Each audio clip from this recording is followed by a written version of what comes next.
Buenas tardes. Estoy nerviosa, como si no hubiésemos hablado antes. Pero hoy es un poco diferente porque voy a hablar de mi última mentira. En esos momentos en los que yo estaba andando fuera de casa, fuera de la casa de papá.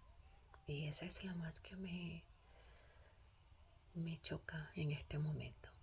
Se me hizo fácil hablar de las corrientes espirituales en las que caminé. Se me hizo fácil hablar de mis matrimonios, se me hizo fácil hablar de cuando estuve casada con el pastor legalista, que yo también fui legalista. Se me hizo fácil.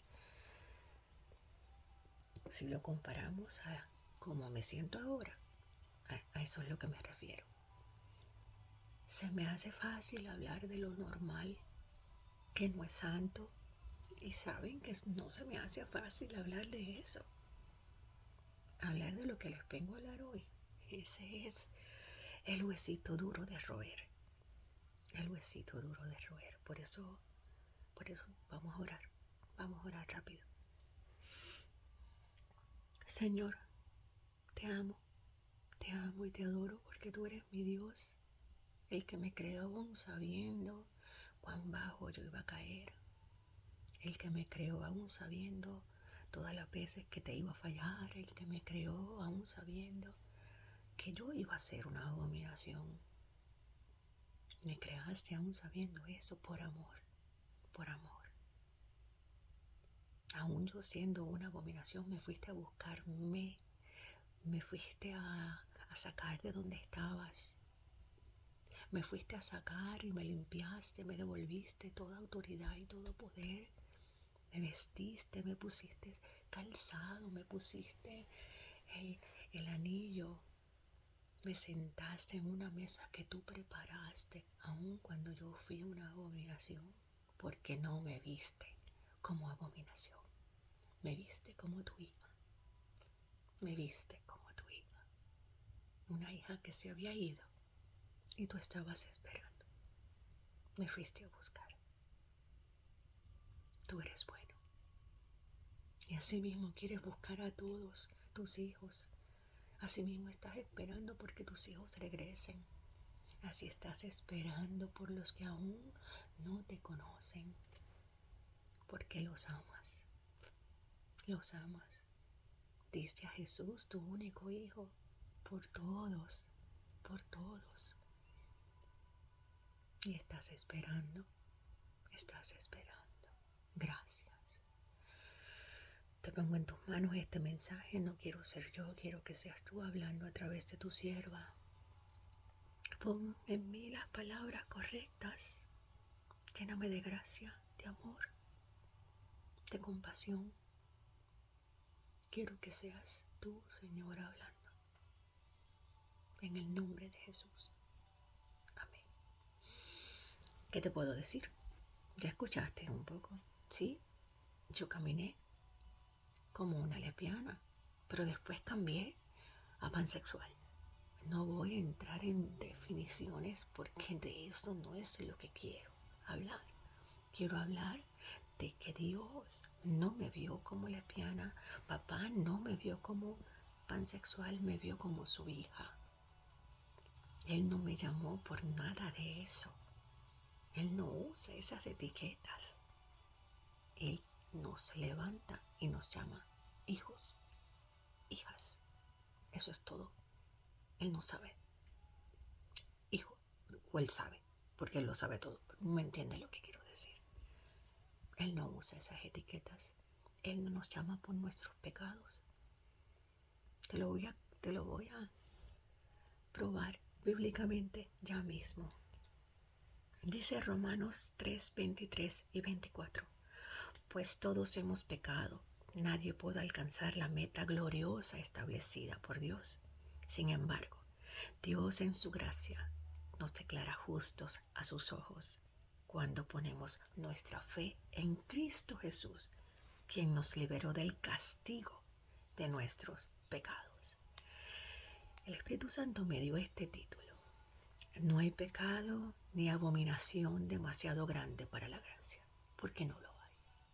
No hay nada más grande que la gracia, no hay nada más grande que el perdón, no hay nada más poderoso que la sangre de Cristo que nos limpia de todo pecado y de toda abominación. Antes de seguir, quiero dejar establecido algo. Mi propósito hoy no es señalar a nadie. Si estaban pensando por el título que yo venía a señalar, si estaban pensando que porque yo vengo a hablar acerca de donde el Señor me sacó, yo vengo a castigar, a juzgar, no. Yo vengo a que conozcan lo que yo conocí. Yo vengo, mi propósito es que mis hermanos y mis hermanas de la comunidad sepan que Dios les ama tal y como son, pero los ama tanto que los quiere rescatar, porque Él nos quiere rescatar a todos, porque todos hemos pecado, todos. Hay pecados que se ven y ahorita se van a dar cuenta que hay pecados que no se ven.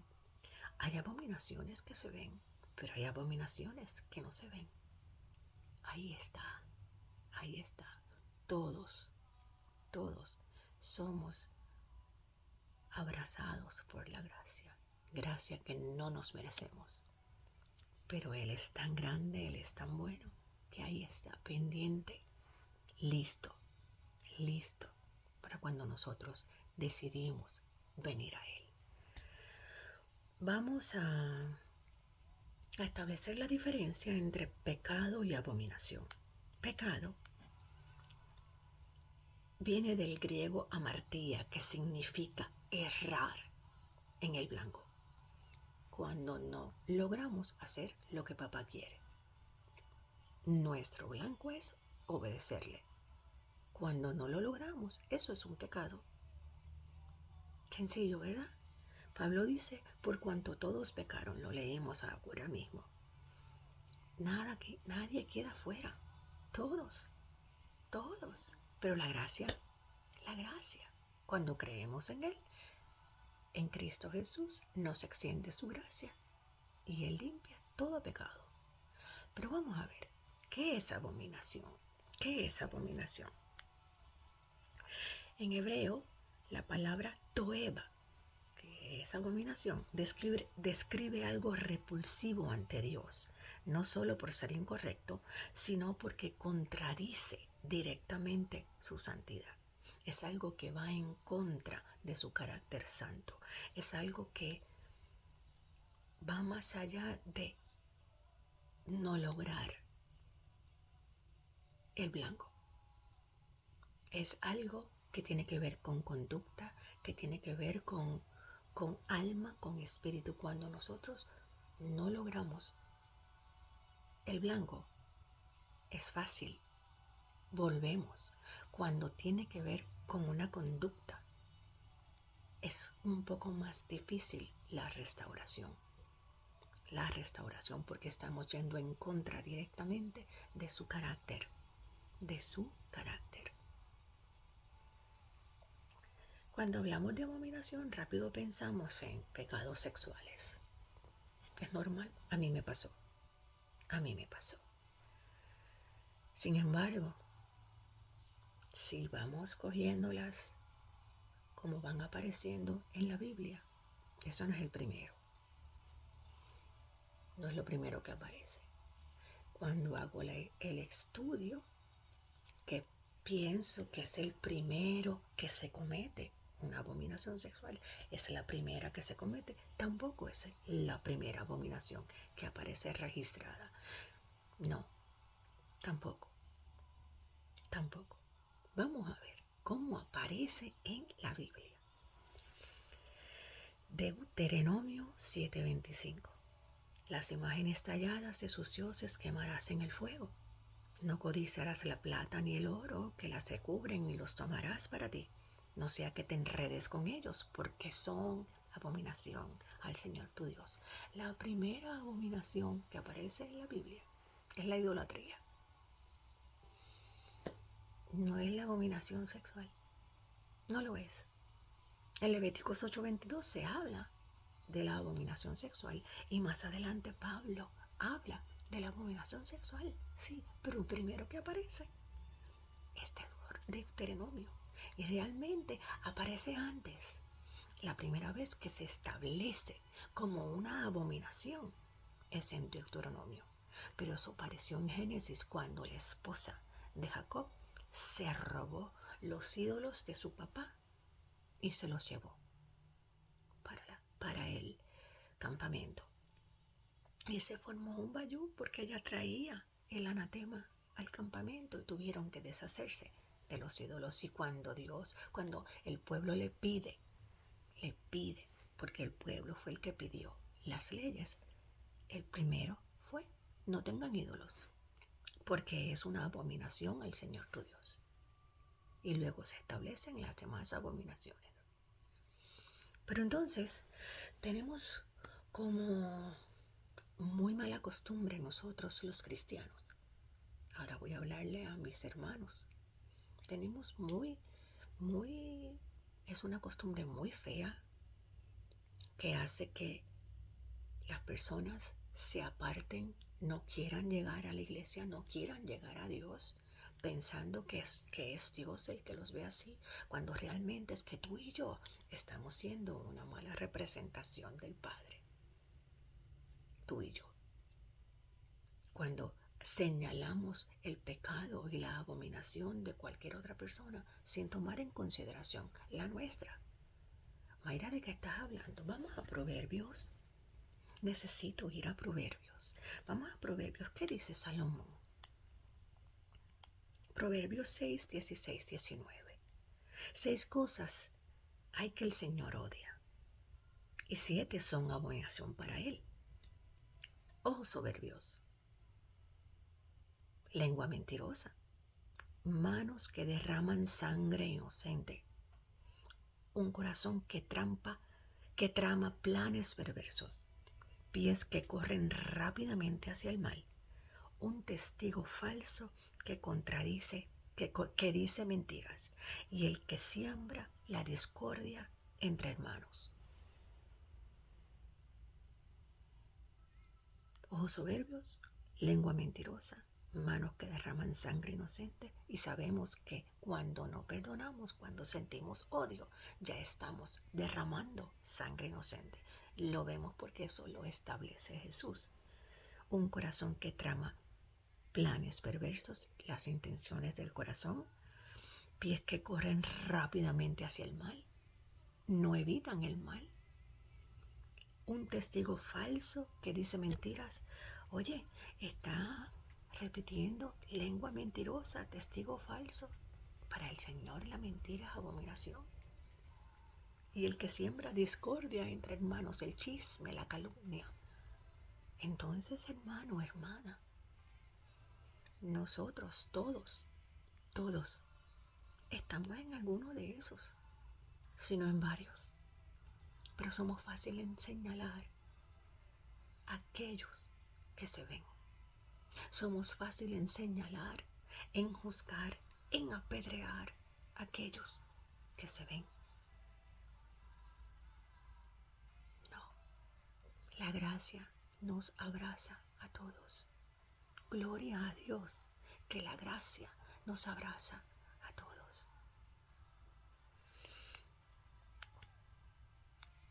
Cuando Pablo enseña que tanto el pecado común como la abominación grave tienen el mismo remedio, la gracia gratuita de Cristo nos está dejando ver que nosotros tenemos una solución en las manos. La tenemos en las manos. Aceptar esa gracia. Aceptarla. La justificación de Caimeno es un acto divino, no humano. Dios nos declara justos, no porque lo merezcamos, sino porque Jesús ya pagó el precio. Tú y yo no nos merecemos ese perdón. No lo merecemos. ¿Sabes por qué? Porque seguimos cayendo. Seguimos. Y muchos decidimos seguir. Y muchos nos gusta. Sin embargo, Él está ahí. Él está ahí. John Stott dice, la cruz es el gran igualador. Nadie puede estar de pie ante ella y presumir de justicia. Cuando nos paramos ante la cruz de Jesús, por eso es que para mí es tan importante que todos los días vayamos a ella. En el momento que nos paramos frente a la cruz, tenemos que irnos de rodillas. Y no podemos presumir de justicia, porque tú y yo no tenemos ninguna. Él es el justo. Él es el justo. Su justicia nos hace justos. Es la cruz. Es la cruz. Ya te dije que la primera abominación no fue un acto sexual, sino un acto de idolatría. Vamos más allá. El primer pecado, ¿cuál fue? Tampoco fue un pecado sexual. Eva se creyó Dios. Vamos arriba. El primer pecado, el primero, fue en el cielo. Fue la soberbia. Y hablamos de los ojos soberbios. Ahí no se habla del pecado sexual. No estoy quitándole que el pecado sexual también es una abominación. Y no solamente el pecado sexual de la comunidad, está la fornicación, está el adulterio. ¿Ven? Que es fácil cuando no se trata de mi pecado, cuando no se trata de mi abominación. Israel cambió la gloria del Dios verdadero por una imagen. Israel, allá arriba estaba Moisés pidiendo las leyes que ellos habían pedido. ¿Y qué hicieron? El becerro de oro. El becerro de oro. Y lo más grande, es que ellos pretendían que ese becerro era Dios. No era que ellos no querían adorar a Dios, ellos pretendían que ese becerro fuera una imagen de Dios. Eso es idolatría. De eso fue la primera abominación. Reemplazaron a Dios con un becerro de oro. Adorar a la creación en vez del creador. El becerro representó el intento humano de definir a Dios a su medida. Esa es la abominación genuina. Cuando tratamos de definir a Dios a nuestra medida. Entonces, derramamos sangre en nombre de Dios. La identidad la creamos nosotros porque nos creemos Dios. Cambiamos las identidades, cambiamos el diseño original. Eso es definir a Dios a nuestra medida. Por eso es que es abominación. Por eso es que es abominación. Porque estamos tratando de definir a Dios a la medida del ser humano. Nuestras idolatrías modernas, la autoimagen, el poder, la religión, la fama siguen siendo abominaciones disfrazadas de éxito espiritual. Y es una bolita de nieve. Si no la detenemos, se va a hacer más grande. Y vamos a caer en una y en otra porque es como la droga. Es como la droga. No nos vamos a satisfacer porque estamos tratando de satisfacer la carne que nunca está satisfecha y necesitamos probar más y probar más y probar más. Y hay mentira tras mentira tras mentira. Todo lo que ocupa el lugar de Dios en el corazón, aunque parezca bueno, es idolatría. Tim Keller. Yo me creía que yo estaba defendiendo los derechos de la comunidad. Para mí eso estaba bien y estaba defendiendo derechos. Pero el Señor nos dio un diseño. El Señor nos dio un diseño que por las razones que sean, yo estaba negando ese diseño. Estaba acomodando a Dios a mi medida. Pero Dios no estaba viendo eso. Él me estaba viendo cometiendo pecado. Pero Él sabía que Él me sacaba y me ponía en donde Él me tenía y siempre me tuvo. Esa gracia que me fue a buscar, porque fue Él. Yo no te puedo decir que mis hermanos en la iglesia fueron a donde mí.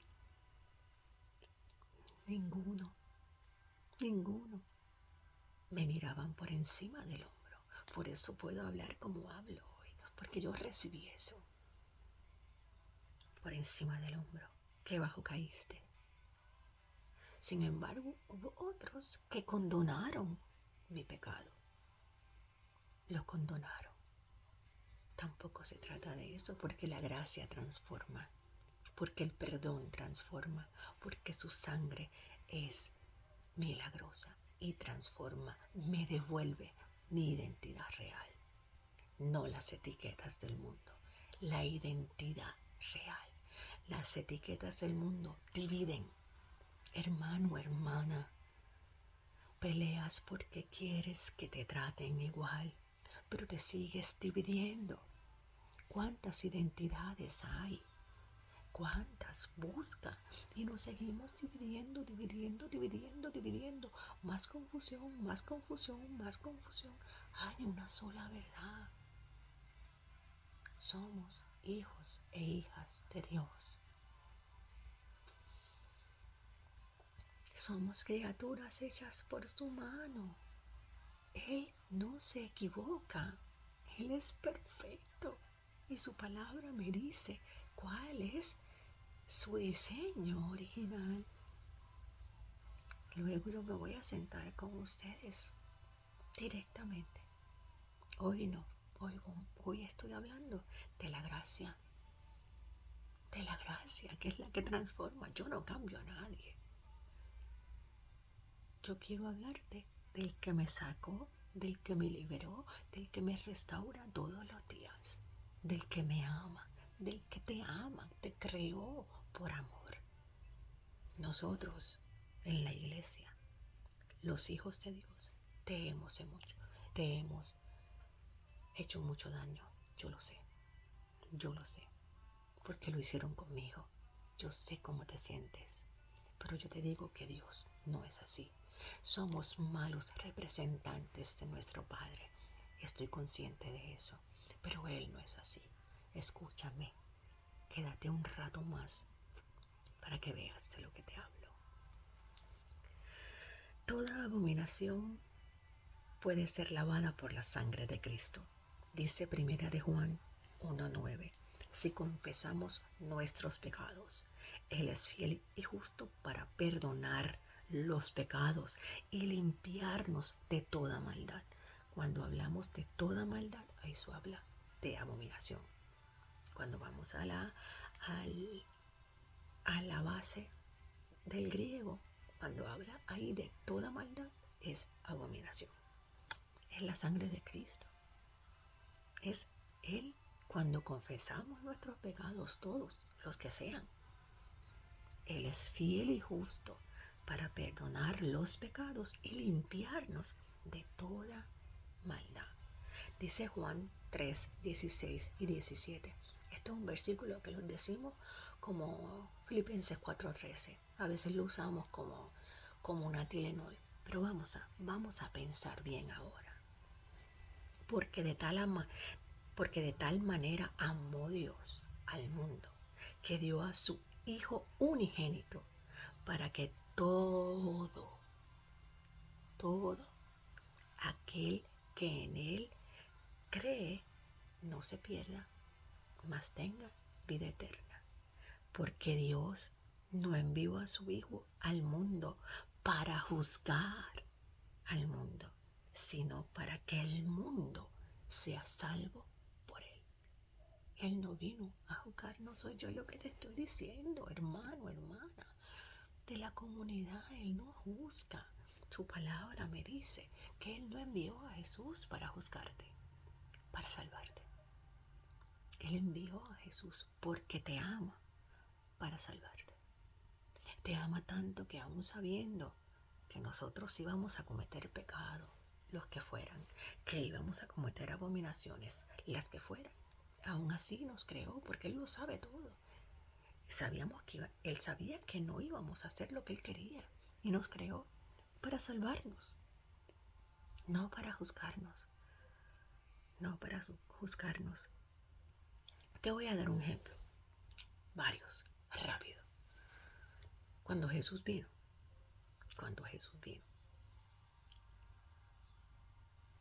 Él llamó los pecados por su nombre. Fíjate cuándo. A los fariseos, la iglesia. A los sacerdotes, la iglesia.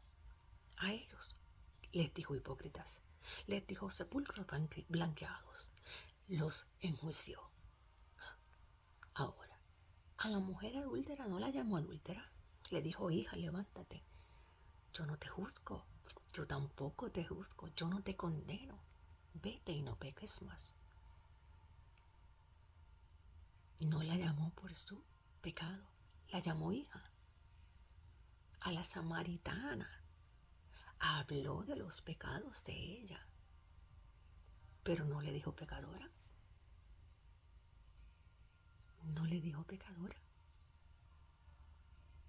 Nunca. A Zaqueo, bájate, que yo voy a comer contigo en tu casa.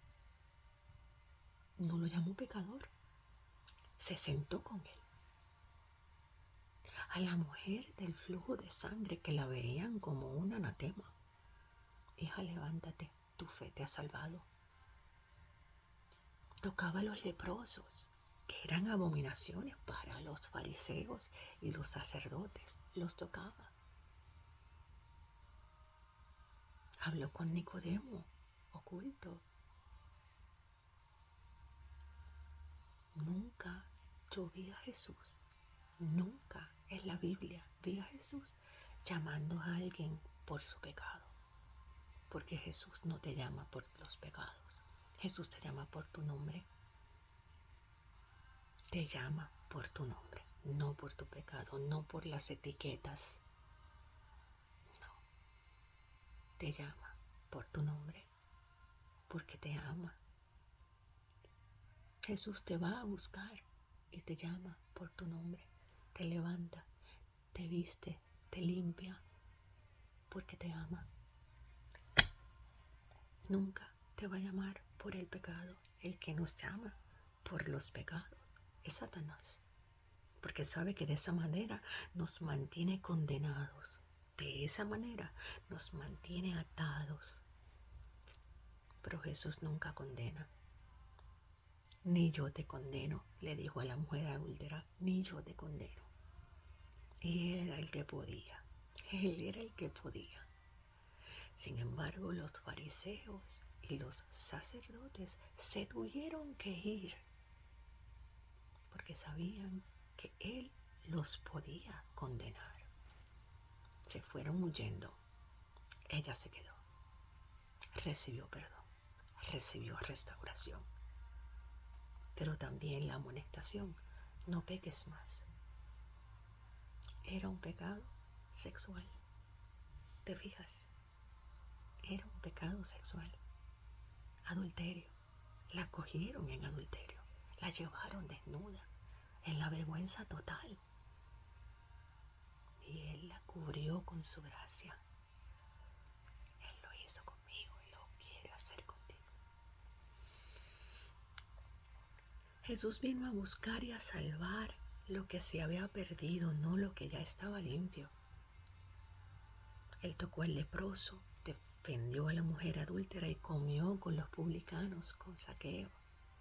Cuando uno de ellos representaba lo abominable para su época, pero para Jesús eran hijos amados, necesitados de redención. Así es que te ve, necesitamos redención. Todos, todos. Pablo lo dijo, todos, todos. No hay pecado ni abominación demasiado grande. Isaías 1:18. Aunque vuestros pecados sean como la grana, como la nieve, serán emblanquecidos. La cruz no distingue entre orgullo, lujuria o mentira. No ve. La sangre cubre todo. No está haciendo distinción. Él no ve el nombre. Ve que es un pecado, pero no hace distinción. Aquí no hay pecados más grandes. La cruz no distingue entre el orgullo, la lujuria, la mentira, la soberbia, los pecados sexuales. No. La misma sangre cubre todo. La misma sangre limpia todo. La misma sangre redime todo. La misma sangre levanta todo.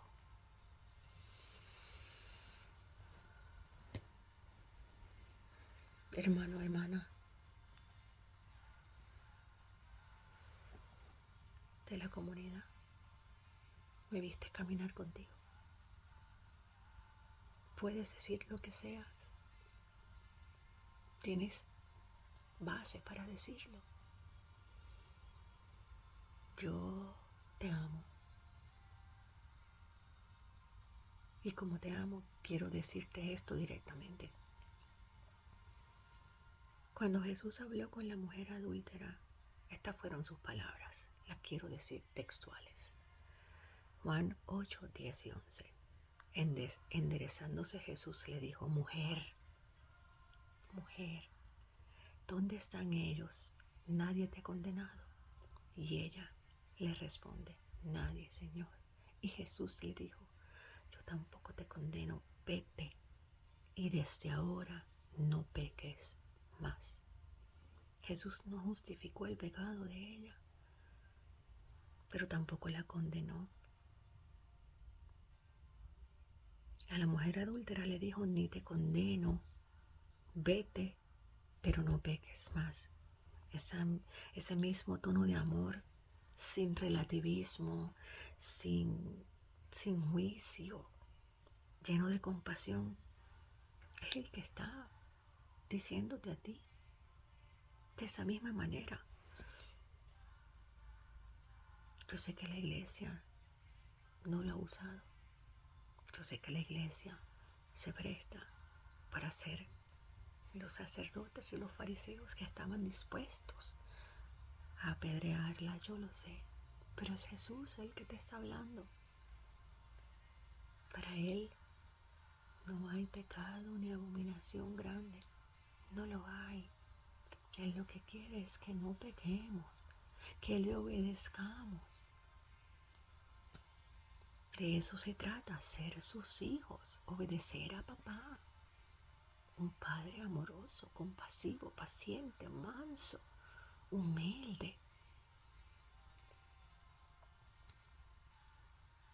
Iglesia, iglesia, iglesia, iglesia, hermanos, hermanos, hermanos.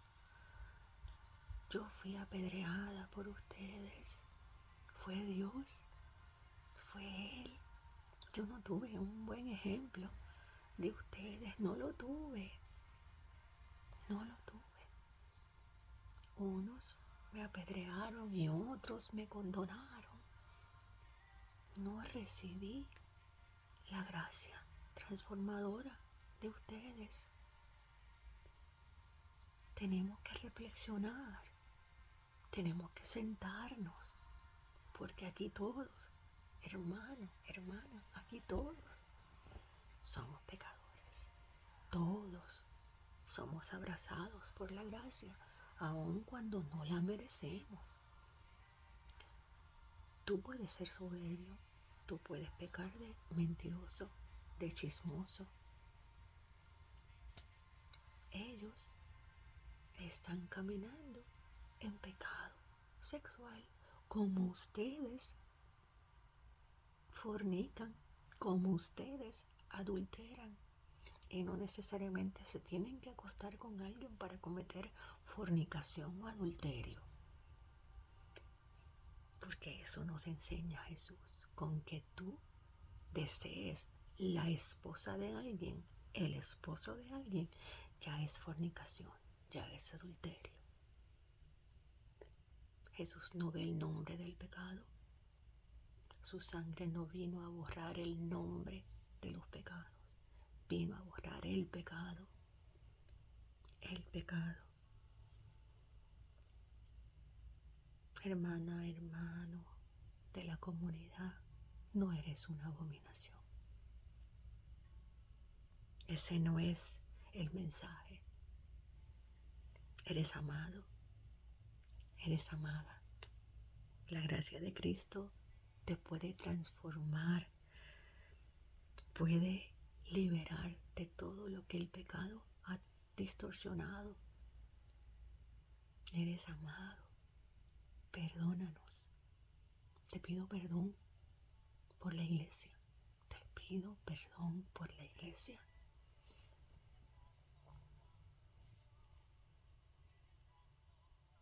Quiero verte. Quiero verte. Quiero verte servir conmigo. Eres tan grande. En las manos de papá sería una cosa.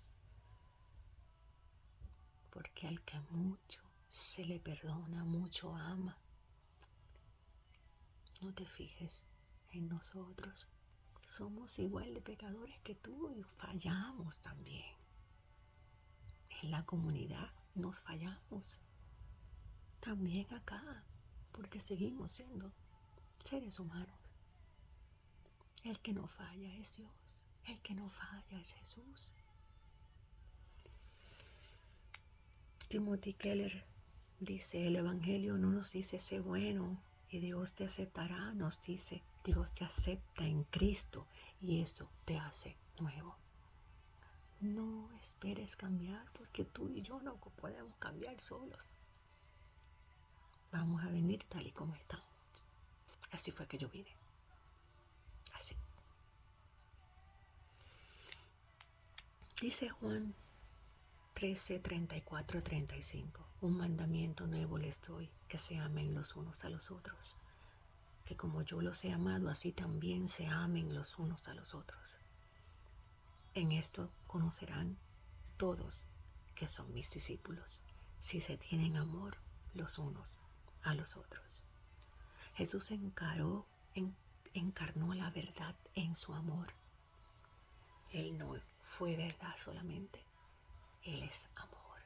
Trajo amor y verdad junto, no los separó. La iglesia ha usado versículos para herir, donde debió haber usado versículos para sanar. Nuestro llamado no es a silenciar la verdad, sino a anunciarla con lágrimas, no con piedras. El Evangelio no excluye a los rotos, los busca. Jesús no vino por los que estaban bien, vino por los pecadores, por los rotos.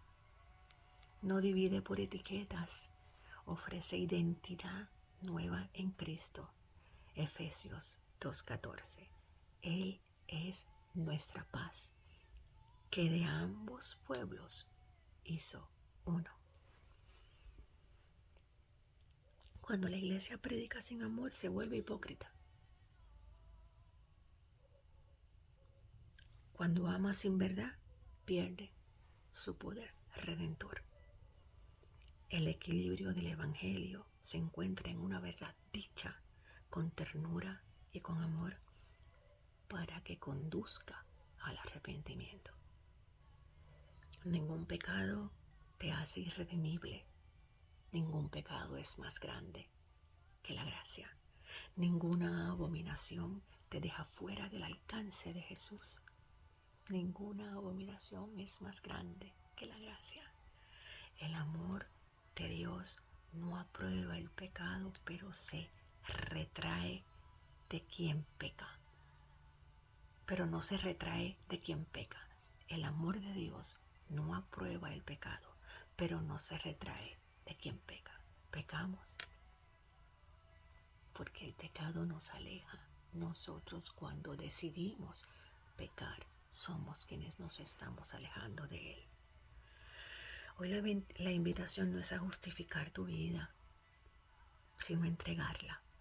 No es a negar lo que eres, sino a descubrir quién puedes llegar a ser en Cristo. No es negarlo. Yo no estoy diciendo, no estoy menospreciando quién eres. Es que yo sé quién puedes ser en Cristo. Ahí está la diferencia. Yo no estoy echando a un lado tu identidad. Yo conozco quién eres en Cristo. Jesús sigue extendiendo su mano a los que fueron llamados abominables. Aquí estoy. Yo fui llamada y mírame. Te dice, yo te amo y quiero hacerte nuevo. Yo te amo y quiero hacerte nueva. Iglesia, el Espíritu sigue diciendo, vuelvan a mirar como yo miro. Vuelvan a abrazar como yo abrazo. Vuelvan a usar los labios, no para juzgar. Amen y verán transformación. Oramos. Padre Santo, gracias, porque fuiste tú de principio a fin. Gracias. Fui obediente y sé que tú vas a hacer la obra. Yo lo sé, porque los amas. Te los entrego, te los entrego. Tú eres Dios, tú eres Dios. Los creaste por amor y para amarlos. Gracias. Gracias por tu misericordia, porque tu gracia es más grande que cualquier pecado y cualquier abominación. Gracias. Y con tus hijos, sigue corrigiéndonos. Sigue enseñándonos.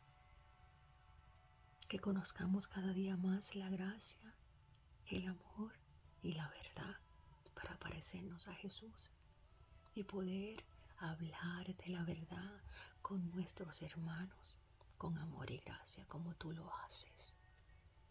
Perdónanos, perdónanos. Purifica tu iglesia. Enséñanos a ver con tus ojos, a hablar con tu boca, a hablar con compasión, con amor. Purifícanos, Señor. Purifícanos. Y abraza a mis hermanos de la comunidad. Abrázalos. Que conozcan tu amor. Que alguien se atreva a hablarles de ti con amor. Los amo, Señor, tú lo sabes cómo los amo, tú lo sabes. Háblales, háblales, en el nombre de Jesús. Amén. Quiero terminar con esto.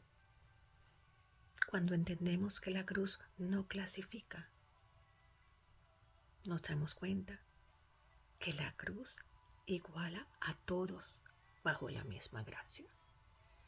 La cruz no clasifica, la cruz iguala a todos bajo la misma gracia. Dios te bendiga.